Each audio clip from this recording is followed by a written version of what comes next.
Hello, friends. This is Dave Hurwitz, executive editor at ClassicsToday.com. And in fact, if you read ClassicsToday.com, and you really should, you can read my extremely detailed, very, very professional, level-headed, calm trashing of this perfectly vile new recording of Haydn's Opus 33 string quartets with the Doric Quartet on Chandos records. It is just abominable.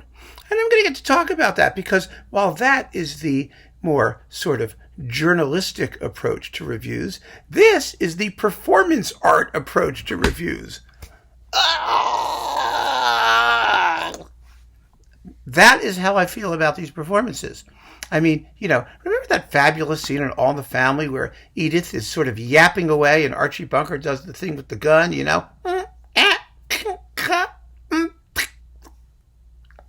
That's what these performances will make you do. I am not kidding. They are barf-worthy. Now, I suppose I should, try and be calm in describing them, but they make me angry. They really do. First of all, I have a general question that I would like some of you out there to comment on. What the hell happened to British string quartets? Why do they all sound awful? I don't know if they all sound awful, but seriously, it all started with the Lindsays. Remember the Lindsays? They were really talented and they played music with lots of guts and gusto, but then they became so mannered. They became these sort of slash and burn artists. They would just hack away with the ugliest possible tone and incredibly approximate intonation, and they didn't care because it was all in the name of expression.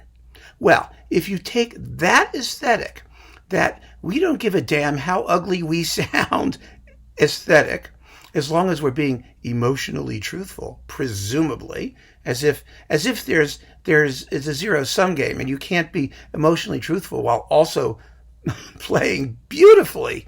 God forbid you should do both, which is your job, fellows, right?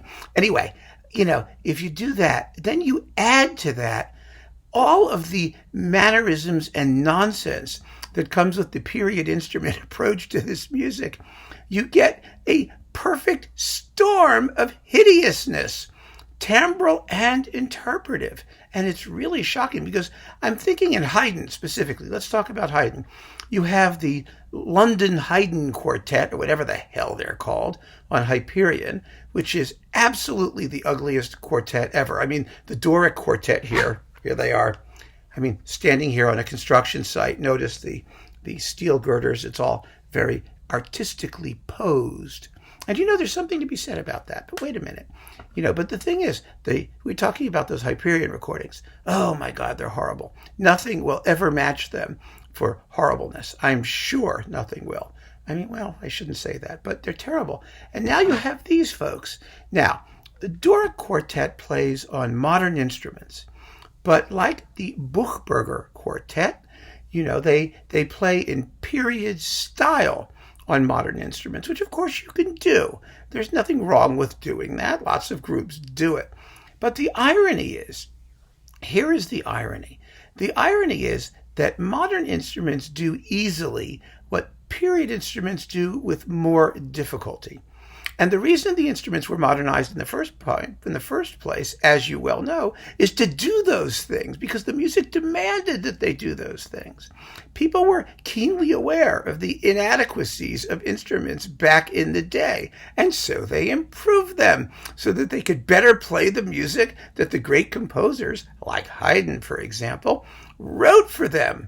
That was the whole point, right? So it's very, very different when you have actual period instruments and you're playing this music and trying to play it beautifully than when you have modern instruments and you deconstruct them, timbrally speaking, you demodernize them to make them play that music in an ugly way. It's such a stupid exercise. I mean, it really, really is. It's absolutely idiotic. But that's what they're doing. I mean, that's what they're doing. I mean, when the Buchbergers did it, I have to say, it's very interesting because, I included a Buchberger recording on my talk about, my ideal list of Haydn string quartets. And I said they were a period instrument group, but they play very beautifully. They're not. They're a modern instrument group that plays very beautifully in period style. Similarly, there are period instrument groups which play this music very beautifully. I mean, many. There's the Korngold Quartet, there's the Festetics Quartet, there's the Mosaic. They're all marvelous. They play on period instruments. You can tell that they're playing on period instruments, but they play beautifully. And what do I mean by beautifully? I mean good intonation. I mean attractive timbres, beautiful singing adagios, and more to the point, it's not just about like vibrato and a pretty tone. By beautifully, you also have to talk about things like phrasing, accent, dynamics, preserving the long line, shaping and projecting the form of each movement, following Haydn's journey from beginning to end in a coherent manner. All of those things go into what we would call beauty. And those are all the things that the Doric Quartet seems not to understand. And it's a complete mystery to me because, as I said in my review, this is not rocket science. This is not difficult in the sense of, you have to work real hard to project music, which is difficult to make a point with. I mean, no, this is Haydn. This is the guy who invented the string quartet. These are the greatest works ever written for the medium. They're supposed to be relatively foolproof. There's this myth that the classics need help, that classical music is a fragile flower which is going to wilt away unless it's played with exquisite sensibility on every note. That's bullshit. That's nonsense. The classics are hardy weeds. They're very hard to wreck. No matter what you do to them, they're going to make some element of their point. Something's coming across because the composers were geniuses, and the music, in a sense, should speak for itself. Doesn't mean there's no room for interpretation. Of course there is. You can bring as much of yourself to the music as you want, provided that what you're doing enhances what the music already wants to do and is going to do, unless you get in the way. And these people are obstructionists, musical obstructionists. I wish I could play you examples. I don't have permission to use clips, but it's really unbelievable. There is no forward momentum. There are these exaggerated, horrible dynamics, where everything is very, very, very loud and very, very, very soft. And so the music tends to vanish. It's going along and all of a sudden it just isn't there, and then it's back. This is music that's all about a dramatic and dynamic trajectory from beginning to end. And one of the things I've always said is that young musicians these days, especially period instrument people, which fascinates me, don't seem to understand anything about sonata form, about trying to create a series of related dramatic incidents that move from point A to point B and back again. I mean, that's what sonata form is.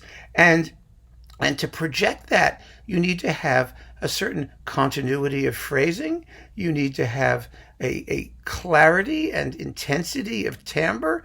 You need to be able to characterize themes and melodies and motifs so you can follow them as they change and evolve as the movement progresses. What happens in these performances, particularly these performances, and also that horrifying group on Hyperion, the London Haydn Quartet, or whatever they're called. Haydn would be spinning in his grave if he could hear those people. Anyway, what these people do is misapply the period instrument aesthetic. All of the exaggerated, mannered, diddling, which is all it is. It's just noodling. There's no guiding intelligence behind any of this. Is fragment everything rather than putting the picture together and creating a coherent narrative. They take it apart and they treat every single piece as an individual incident, an individual episode. There's nothing authentic about that. There's nothing classical about it. There's nothing vocal in the timbres that they try to create. There's nothing in the long singing line. I mean, Haydn, let me just take a look at this for a second. This is just out of curiosity. I'm being completely spontaneous here. Let's see what we have. Let's just take some examples here. I'm looking at the movement titles. So we have Quartet number 2. The opening movement is Allegro moderato cantabile.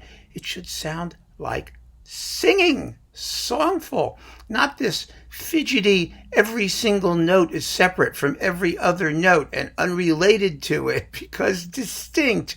It's such a weird sort of, there's nothing period or authentic about it. Just because you think you could play ugly.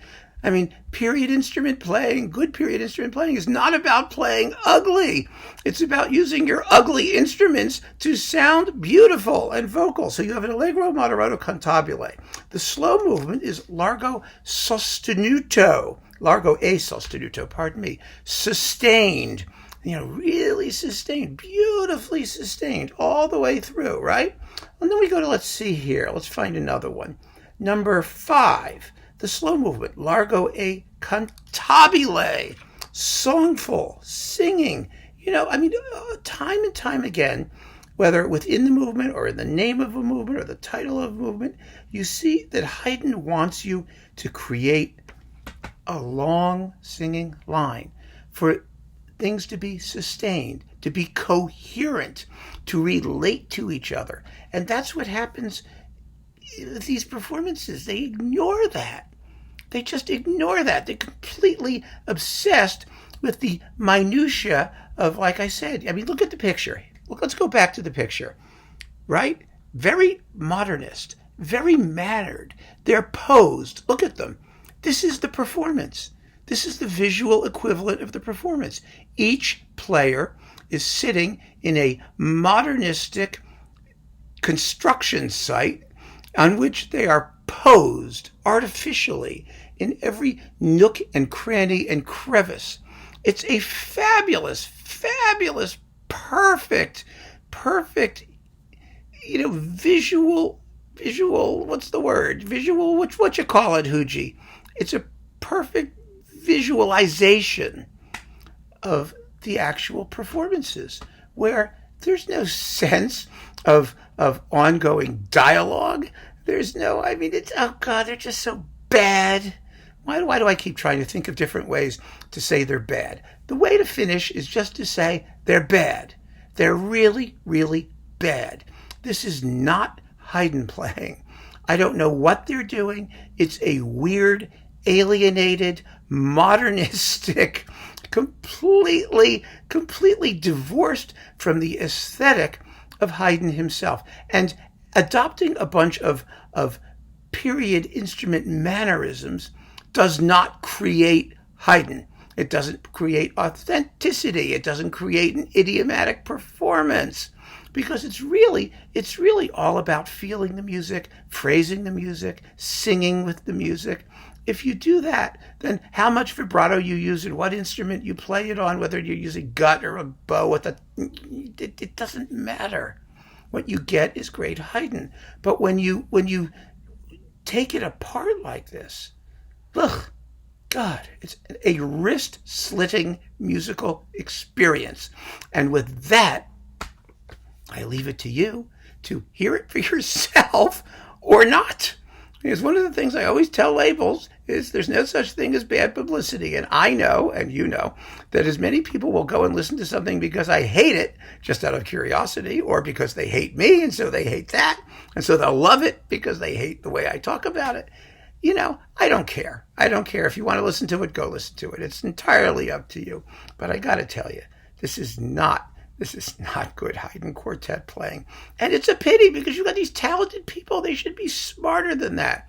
What are they trying to do? Just to separate themselves out from the crowd, or distinguish themselves in some way by winning the International Ugly Quartet Award? It's ludicrous. Absolutely ludicrous. And that, my friends, is my final word. Keep on listening. Take care.